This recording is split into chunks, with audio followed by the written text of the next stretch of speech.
Hey everyone, Fox here from Fox and Kit Woodworks. A few months ago, I did a unboxing, setup, and review of the F2, and then a little later, a few other items, including the RA3 and the slide extension table. Well, in today's video, we're going to be going over the setup and review of the slide extension table. Now, talking about the slide extension table, you might be thinking, why do I need one for my shop or my F2? Well, it depends on what you're doing. If you're looking into engraving longer but still skinny items, such as a piece of wood like this is going to allow you to be able to do that. More importantly though, if you're trying to do multiple items, you can set it up to be able to do batch engraving, allowing you to do multiple pieces on this rail versus only one at a time or a couple at a time on the 4x4-inch base of the F2. That being said, the slide extension table isn't going to speed up the engraving time, but what it is going to do on these batches is allow you to engrave multiple ones so that you can then go do other things in your shop.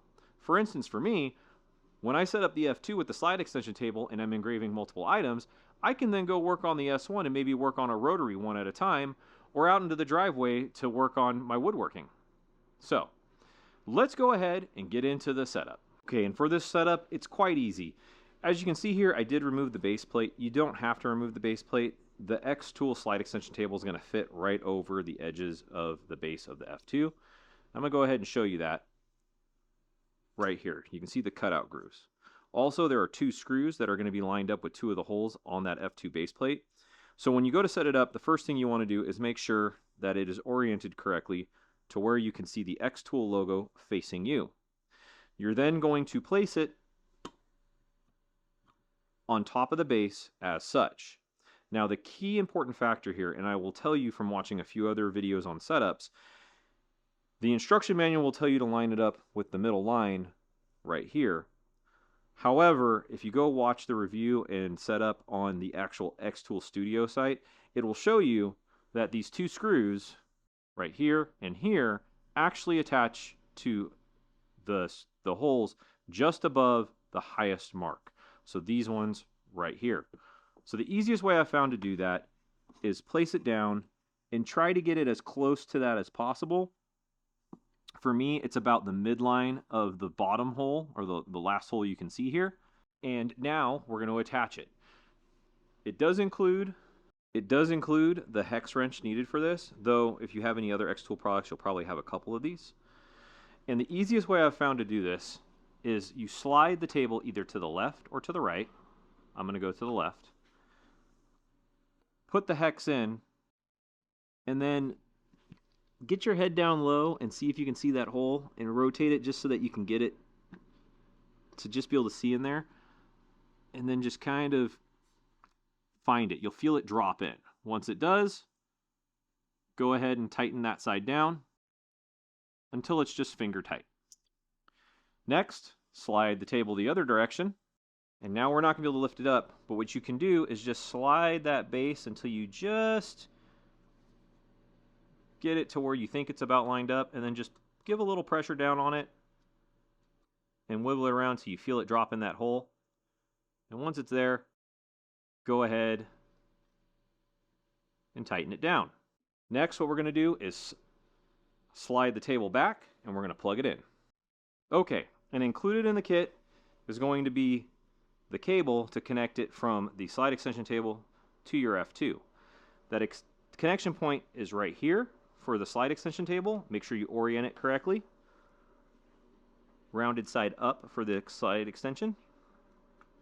And then you're going to plug it in to the top accessory piece here with the rounded side going toward the face of the machine. Make sure it really clicks in. And that's it. That has now been set up to your F2. We're going to go ahead and move over to the computer and do the next part.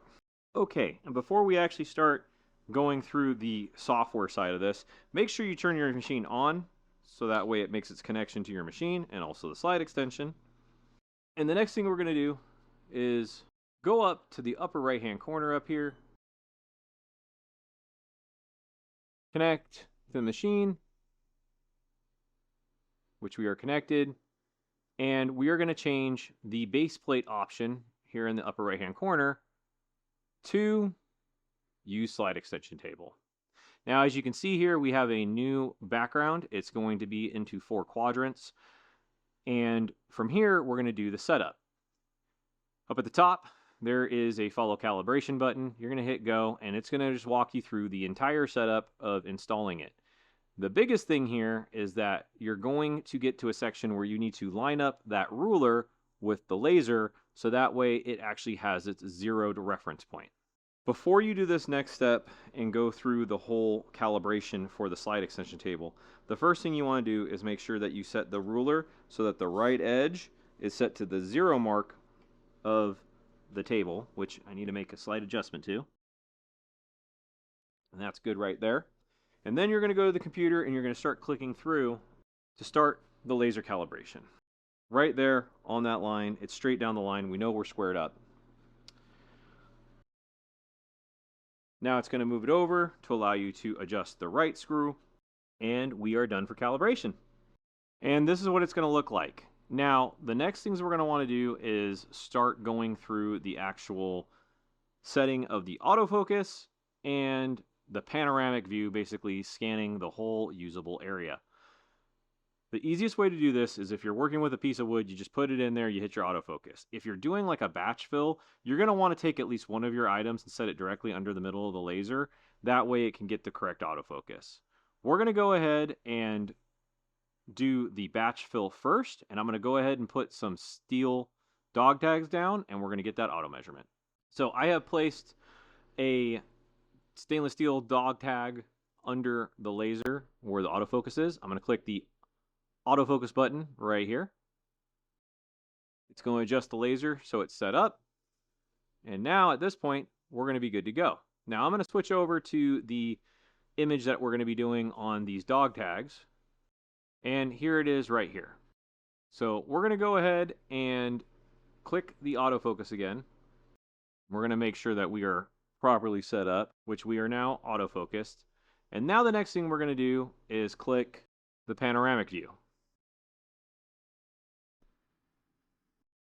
Okay, and for this next part, you can see I've already kind of started, and I did come up with an issue, but a pretty solvable issue. The stainless steel dog tags I have are pretty light, and when the slide extension table was actually sliding and stopping, taking each photo, they actually slid around, and that's where you can see kind of up in here where the dog tag doesn't align correctly. So what we're going to go ahead and do is reshoot this. And what I have done is added a little bit of AK camouflage plastic putty. This stuff's kind of like silly putty. It sticks on pretty decently, but it removes very easily. It's used for primarily model painting to mask off areas without using tape. And it works really well to hold the items in. And here's a little shot of it. I'll go ahead and link that in the description.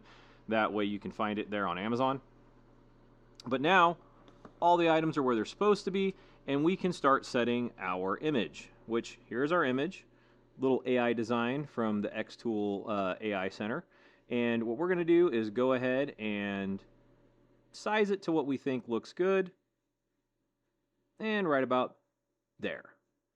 Now, the cool thing with this is we're going to go ahead and copy and paste it and go around, and if we need to make adjustments to it, we can rotate it so that it looks like it's correct when it comes to the alignment. If we were doing these one at a time or on a smaller batch, that's when we would want to maybe do more of a check with the laser when it comes to the framing mode, but we do have a framing in here. I don't know how that's going to work on this, so maybe we'll try that out in a second. Okay, we have all 5 of our dog tags set up.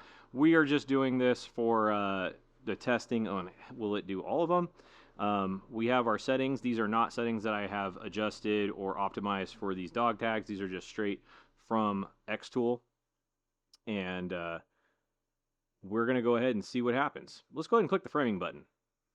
Okay. Kind of hard to see on this, but we are actually getting the framing on these 2 circles. This guy here could probably move a little bit to the right. And if we turn the knob up top, it'll actually keep targeting the area you're in, and then it'll slowly move over to the next one and give you your framing area. You just got to stop it so that way it can make sure it's in the right spot. So you can frame every individual item. All right, and as we get ready to start this, it has been sent to the module as of right now. Remember, when you are working on this, because you're going to be working with the lid up, which is our safety lid to make sure we don't get laser beams in our eyes, the one thing you want to make sure you're doing is putting on those safety goggles. You can close this lid pretty much all the way to help with that, but you still want to wear your safety goggles. But let's see how this turns out.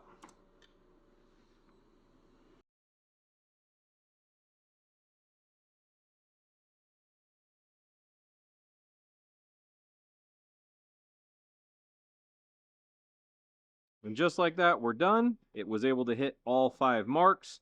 I will say I would definitely, if I was doing this on a big batch engrave, make sure I frame every single one. A few of them are a little off, whether that was me adjusting it or because of the camera being a wide angle lens and where I was placing it. It just kind of offshot it. But let's go ahead and take a look at each one. So as you can see here, it's just a little off center. Again, I think doing the framing on every single one would be good.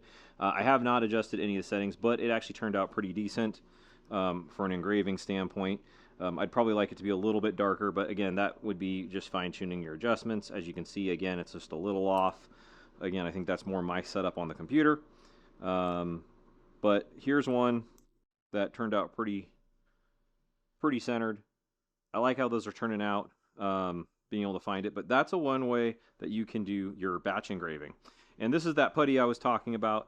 Really useful, reusable, pops right out. You can use the rest of the putty to pick up the bits that might have broken off while you're pressing them down. And just like that, it's all out of the way. Let's go ahead and step over to the wood engraving. Okay, so I have the same material here. This is some center heart redwood. It's a little bit difficult to engrave just because of its nature. The one I showed at the beginning of the video was actually from a piece, the same piece, but I had actually shellacked it. This one's natural. I believe it'll turn out a little bit better. Once you hit it with the shellac, it does really darken. We're going to go ahead and autofocus it and get it running. We are on the file for the wood engraving of the fishing scene. I've made some edits to this photo, so hopefully see if it comes out a little bit better. We're going to do the same process. We're going to hit the autofocus first to be able to pick up the height on it. It's going to take a snapshot of wherever it took that measurement from, or from the center part. So let's go ahead and just move this out of the way, see what it does. And there's the piece of wood. Now we're going to go ahead and do our panoramic. And there is our piece of wood. We're going to go ahead and take our image, place it to where we roughly want it. I kind of want to incorporate that dark spot as the rocks and the dog. You know what? We're going to flip it. We're going to go ahead and go 180. I'm going to make it part of the clouds. I think that'll make it a little bit better. Kind of those dark, ominous clouds. So it's right about there. And we're just going to pick roughly where we want it. Maybe right about there. We have all of our settings set up. We're going to go ahead and send it over. Now, this is where I'd like to remind you.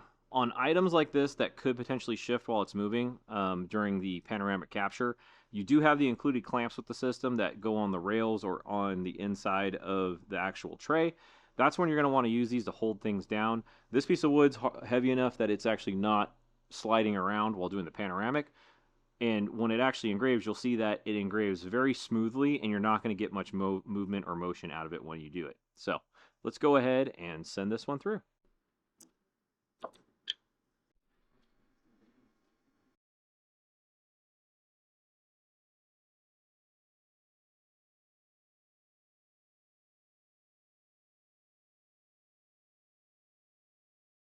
Okay, and we have completed the first engrave. Let's go ahead and take a look at how that turned out.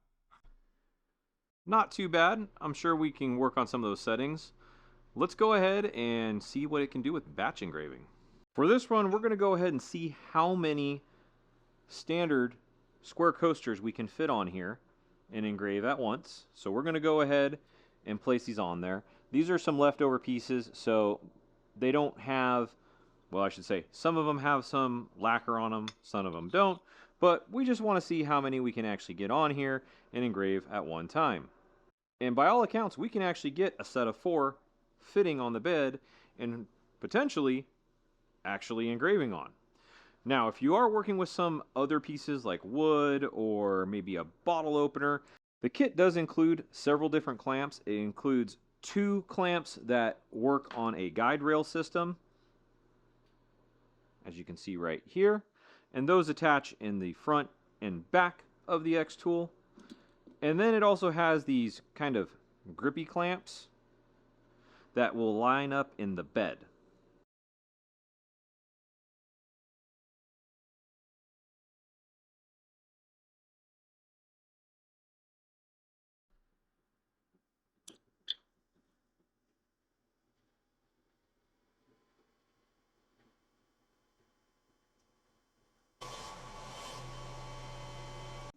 Hey everyone, sorry about that. Apparently, this video was shot a little bit ago, and let's just say some of my stuff's improved and also some of the files got corrupted. So, in this section, I'm just going to go over kind of the end of the video that got lost. So, the extension table has been great. It has been able to open up different options from working on longer items of wood, multiple coasters, multiple small items, and is definitely something that if you are starting off with an F2 into crafting and laser engraving, you may want to upgrade to, especially if you want to do bigger pieces, or if you're going to start batch and filling stuff, so that way you can sell them at your local crafts fairs or online. Overall, it was simple to install and set up. There are a few quirky features you have to work on. One is getting the screws set in right. Once you get that set in right, you're good to go. Making sure it's square. Learning how the bed works with batch engraving. As you can see in the video, I had to use some of that AK Plastiputty, and it really worked out well to stick things down on it. Now, this will not necessarily speed up your engraving times. The way this works, and as you can see in this current video, it uses it almost like a straight line laser instead of doing the whole image and then sliding it to the next section. So it will slow down some of the engraving times on larger items, but it will slow down the engraving time on a single item basis. But the fact that you can put 4 of them in at once, walk away, and go do something else is where it shines. My final thoughts: if you do pick up an F2 or even an F1, I would highly suggest down the road picking up the extension table to allow you to do bigger items and to batch out items for your shop. I hope you all enjoy this video. You all stay safe. Have a great day.